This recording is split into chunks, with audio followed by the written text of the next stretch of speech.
Are you on a ketogenic diet but miss those delicious carbs? Today I'm going to give you a solution that will make you happy. Carb cycling with keto.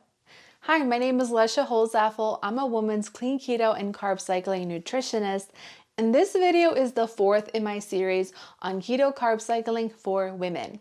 If you watched the previous videos, I covered what clean keto carb cycling is, 5 reasons you should cycle carbs, and 5 signs carb cycling is right for you. You can check all those out on my channel. Today, I'm going to be talking about how you actually do this. I know it sounds too good to be true, but trust me, it's possible. I'm also excited to tell you a little bit about my carb cycling coaching program if you're ready to implement these steps with me. This program is for women looking to bring back carbs, to lose body fat, prevent stalls, become metabolically flexible, and achieve food freedom. I'll share how you can learn more about this at the end of the video. So, how do you get started with carb cycling? It's actually really simple. I'm going to outline the 3 steps you need to take to get started. Step number 1 is to determine your reason for cycling carbs with keto. The first thing you need to decide is, why do you want to cycle carbs in the first place?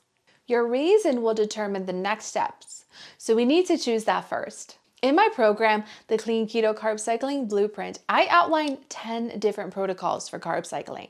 Some reasons include fat loss, maintenance, menopause, or improving performance. It's important to note that if you have any hormone issues, such as adrenal issues or low thyroid, it's important to address that before focusing on fat loss or performance, as these issues take precedence over others. For example, if you want to lose fat but you also have adrenal issues, you would want to work on your adrenals first, because you won't be able to lose fat if your cortisol is high and your body is in constant flight or fight. So it's time for you to choose your reason. Did you get it? Great. Now you can move on to the next step, which is choosing your schedule. But before I get into that, if you haven't yet, please hit that like button and consider subscribing if this content is providing value to you. The second step to cycling carbs on keto is to choose your schedule. This step is easy because your reason determines your schedule. You can choose to cycle carbs daily, weekly, monthly, seasonally, or temporarily. For example, if your goal is fat loss, you would most likely cycle carbs on a weekly basis, where you would have a mix of keto days and carb days. If your reason is seasonal because you want to enjoy the summers or the holidays, you may choose to cycle carbs seasonally or follow a cyclical ketogenic way of eating.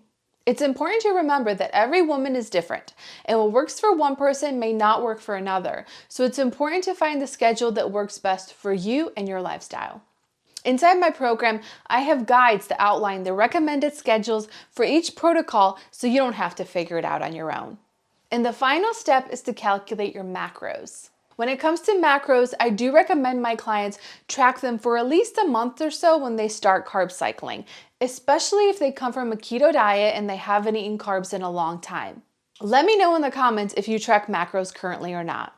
As far as the macros go, you will need 2 sets of macros, one for your clean keto days and one for your clean carb days, or as I like to call them in the program. When it comes to carb cycling, you still need to be mindful of what kind of carbs you consume. Choosing healthier whole food carbs is going to get you closer to your goals than choosing refined processed carbs will. Macros can be confusing, but don't worry. Inside my program, I will help you with all the calculations and provide you with a customized plan based on your needs. But just to give you a general overview, your clean keto days, you would be eating about 10% of your macros from carbs, and on your clean carb days, we would bump that up to about 30% of your macros from carbs. It's important to note that everyone's macro needs are different, which is why I recommend that you get custom macros when you start cycling carbs on keto if you want to get the best results. Now that you have the 3 steps to cycling carbs on keto, I want to invite you to watch a training I put together that will outline my process of how I help my clients implement these in 3 phases. These 3 phases will help you lose body fat, prevent stalls, become metabolically flexible, and achieve food freedom. If you want to learn what they are and learn more about my carb cycling program, go watch that training right now.